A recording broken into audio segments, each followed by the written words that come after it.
സുരേഷ് കൽമാടി അന്തരിച്ചു. മുതിർന്ന കോൺഗ്രസ് നേതാവും മുൻ കേന്ദ്രമന്ത്രിയുമായ സുരേഷ് കൽമാടി പൂനെയിൽ അന്തരിച്ചു. 81 വയസ്സായിരുന്നു. വാർദ്ധക്യ സഹജമായ അസുഖങ്ങളെ തുടർന്ന് ചികിത്സയിലായിരുന്നു അദ്ദേഹം.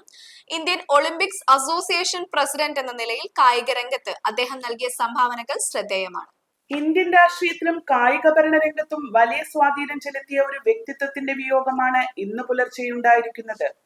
ഒരു പൈലറ്റായി കരിയർ ആരംഭിച്ച് പിന്നീട് രാഷ്ട്രീയത്തിലേക്ക് എത്തിയ സുരേഷ് കൽമാടി പൂനെയുടെ വികസനത്തിൽ വലിയ പങ്കുവഹിച്ച നേതാവായിരുന്നു. വ്യോമസേനയിൽ നിന്നും വിരമിച്ച ശേഷം യൂത്ത് കോൺഗ്രസിലൂടെയാണ് അദ്ദേഹം സജീവ രാഷ്ട്രീയത്തിലെത്തിയത്.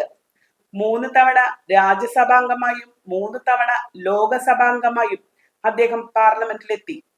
2010 ഡൽഹി കോമൺവെൽത്ത് ഗെയിംസിന്റെ മുഖ്യ സംഘാടകനായിരുന്നു അദ്ദേഹം. എന്നാൽ ഗെയിംസുമായി ബന്ധപ്പെട്ട അഴിമതി ആരോപണങ്ങളും തുടർന്നുണ്ടായ നിയമ നടപടികളും അദ്ദേഹത്തിന്റെ രാഷ്ട്രീയ ജീവിതത്തിൽ വലിയ തിരിച്ചടിയായി. 10 മാസത്തോളം അദ്ദേഹം ജയിൽവാസം അനുഭവിച്ചിരുന്നു. എങ്കിലും ഈയിടെ എൻഫോഴ്സ്മെന്റ് ഡയറക്ടറേറ്റ് അദ്ദേഹത്തിന് ക്ലീൻ ചിറ്റ് നൽകിയിരുന്നു. അദ്ദേഹത്തിന്റെ നിര്യാണത്തിൽ രാഷ്ട്രീയ കായിക മേഖലയിലെ പ്രമുഖർ അനുശോചനം രേഖപ്പെടുത്തി. മൃതദേഹം ഉച്ചയ്ക്ക് 2 മണിവരെ പൊതുദർശനത്തിന് വെച്ച ശേഷം വൈകുന്നേരത്തോടെ സംസ്കാര ചടങ്ങുകൾ പൂർത്തിയാക്കും.